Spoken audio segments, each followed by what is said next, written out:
મિત્રો, પ્રેમ, વંદન, જય શ્રી કૃષ્ણ, વાસુદેવ સર્વમ.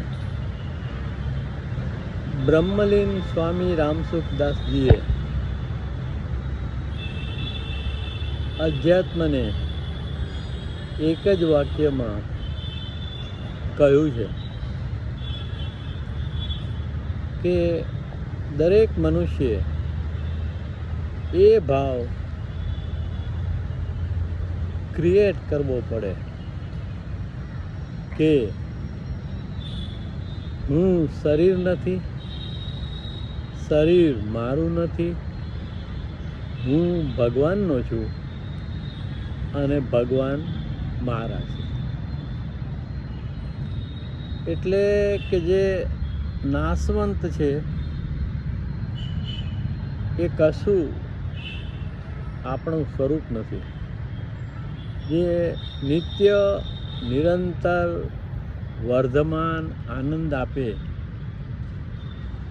એ પરમ તત્વ આત્મા સ્વરૂપે આપણી અંદર બેઠું છે. એનું દર્શન કરવું, એનું સ્મરણ કરવું, એમાં રચ્યા પચ્યા રહેવું. ગીતામાં કહ્યું છે એમ, આત્મન્યેવા આત્મના તુષ્ટ.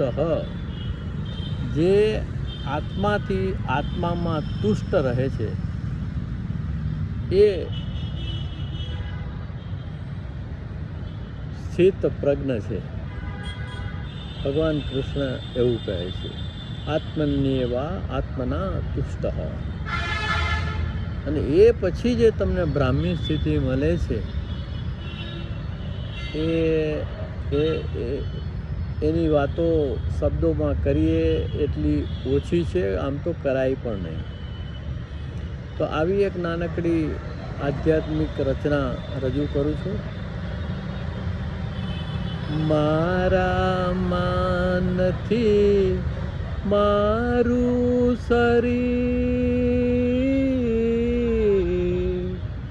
મારામાં નથી મારું શરીર, મારામાં નથી મારું લગીર, મારામાં નથી મારું લગીર, મારામાં નથી મારું શરીર.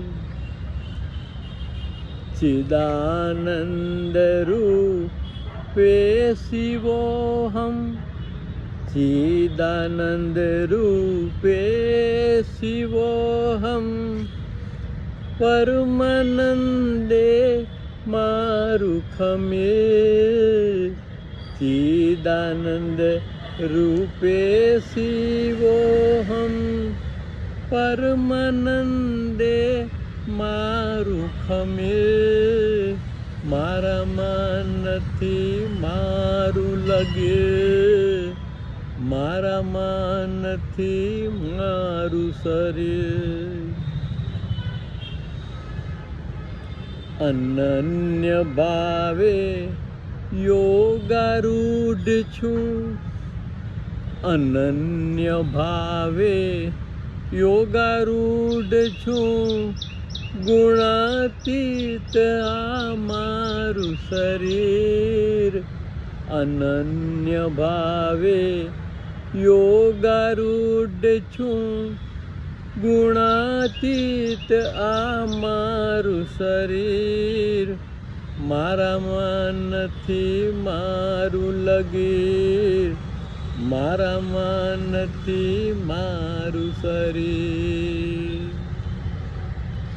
સાક્ષી ભાવમાં જાણનાર છું, સાક્ષી ભાવમાં જાણનાર છું, ત્યાગીને થવું મારું અમીર. સાક્ષી ભાવમાં જાણનાર છું, ત્યાગીને થવું મારું અમીર. મારામાં નથી મારું લગીર, મારામાં નથી મારું શરીર. જ્યાં હોવ છું ત્યાં ઠરીને ઠામ, જ્યાં હોવ છું ત્યાં ઠરીને ઠામ, લાગે છે હોવું મારું શમીર. જ્યાં હોવ છું ત્યાં ઠરીને ઠામ, લાગે છે હોવું જાણે શમીર. જ્યાં હોવ છું ત્યાં ઠરીને ઠામ, લાગે છે હોવું મારું શમીર. મારામાં નથી મારું લગે, મારામાં નથી મારું શરીર. તો આ તો દ્રઢ આત્મભાવની અવસ્થાને નિરર્થક શબ્દોમાં વ્યક્ત કરી છે. પણ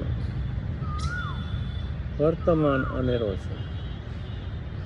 વર્તમાનની હાજર ક્ષણમાં અથવા તો રળિયામણી ઘડીમાં આ કુહુના અવાજ સાથે આ લીલાછમ વૃક્ષોની વચ્ચે અને આ મેઘાડંબરની સાથે હાજર હોવું એ જ આત્મના તુષ્ટ છે.